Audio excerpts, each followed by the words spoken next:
নমস্কার বন্ধুরা, sister kitchen and ব্লগে আপনাদের স্বাগত। আশা করি আপনারা ভালো আছেন, আমরা খুব ভালো আছি।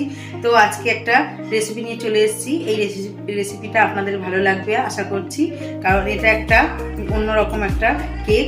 এই কেকটা খেলে মানে বাচ্চা থেকে বয়স্ক সবারই খুব ভালো লাগবে। তো রেসিপিটা দেখার আপনাদের কাছে অনুরোধ রইল, ভিডিওটা শেষ পর্যন্ত দেখবেন। চলুন রেসিপিতে চলুন। আমি 100 গ্রাম সেদ্ধ চাল নিয়ে নিয়েছি, সেটা ভিজিয়ে নিয়েছি, ঘন্টা 2 ভিজিয়ে নিয়েছি। এবার এটা আমি জল ঝরিয়ে একদম শুকনো করে নেব। তো এটা আমি পুরো ঝরঝরে করে নিয়েছি চালটা, দেখুন একদম শুকনো করে। এবার এটা আমি গুঁড়িয়ে নেব 1 বাটি।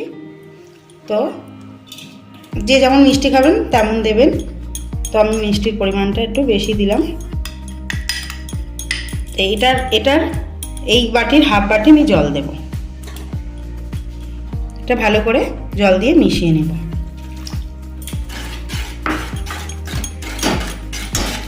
তো এখানে গুঁড়ো চিনি নেওয়ার কারণটা হচ্ছে তাড়াতাড়ি এটা গুলে যাবে, এই কারণে আমি এখানে গুঁড়ো চিনি নিয়েছি। যাদের হাতে সময় বেশি থাকবে তারা গোটা চিনি নিলেও হবে।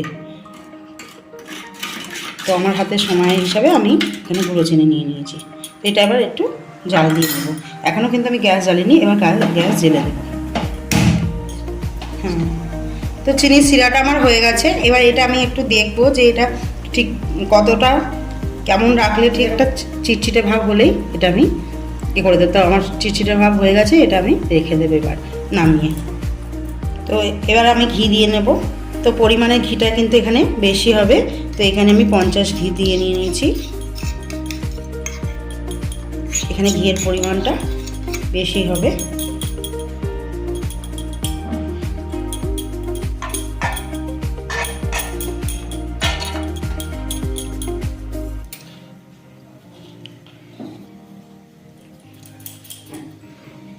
এবার এতে দিয়ে দেব চালের গুঁড়ি, যে চালের গুঁড়িটা আমি গুঁড়িয়ে নিয়েছিলাম, সেদ্ধ চালের গুঁড়ি। এখানে 200 গ্রাম সেদ্ধ চালের গুঁড়ি নিয়ে নিয়েছি। এটা ভালো করে এবার মিক্সড করে নেব। এটা খুব আস্তে একদম ধিমি আঁচেতে নাড়তে হবে, যাতে নিচে না জ্বলে যায় বা লেগে যায়। সেই হিসাবে আমাকে ভালো করে এটা নাড়াচাড়া করতে হবে একভাবে। এটা একটু হালকা নেড়ে নিয়েছি, এখনও কিন্তু আমি ভালো করে নাড়িনি, এটা জাস্ট একটু মিক্সড করে নিয়ে নিলাম। এবার দিয়ে দেবো এখানে গুঁড়ো দুধ, গুঁড়ো আমুল দুধ, যে কোনো গুঁড়ো দুধ দিয়ে আপনারা এখানে ব্যবহার করতে পারেন। তো এখানে আমি আমুলের গুঁড়ো দুধটা নিয়ে নিয়েছি। তো এটা আমি বড় চামচে 2 চামচ মতো দিলাম। এবার এটাকেও আমি ভালোভাবে মিক্সড করে নেব।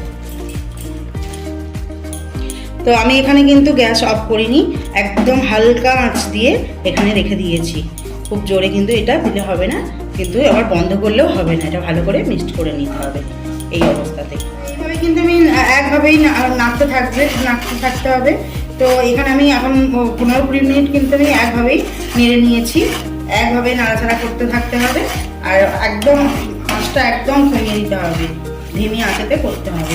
তো এইভাবে আমি আধ ঘন্টা আরও 15 মিনিট করে নেব। ঠিক আছে, আধ ঘন্টা। এবার দিয়ে দেবো, দেখুন একদম একটু কালারটা চেঞ্জ হয়ে গেছে, আবার পুড়েও যায় না।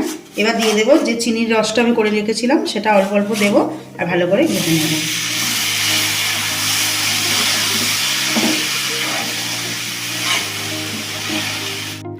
এবার দেবো একটু লবণ, একদম 1 চিমটি লবণ।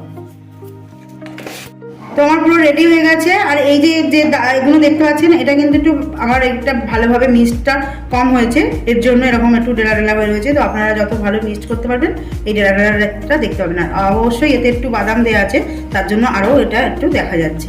তো এই আমার হয়ে গেছে, আমি নামিয়ে নেব। তো আমি একটা প্লাস্টিক রেডি করে নিয়েছি এখানে। এই প্লাস্টিকে আমি এটা ঢেলে দেবো, সবটা ঢেলে দিয়ে এটা ভালো করে চেপে একটা শেপ দিয়ে নেব।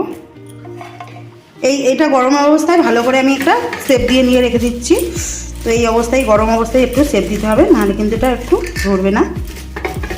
তো ভালোভাবে এইভাবে দিয়ে আমি একটা আধ ঘন্টা ঢাকা দিয়ে রেখে দেবো। এটা আমার পুরো রেডি হয়ে গেছে। এবার এটা আমি বের করে নেব, কেটে নেব, পিস পিস করে নেব। তো এবার যে যেমন শেপ দিতে পারে, আমি এরমভাবেই শেপটা দিচ্ছি।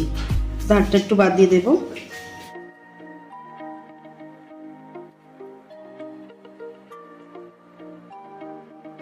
তো দেখলেন রেসিপিটা, আশা করি আপনাদেরও ভালো লেগেছে।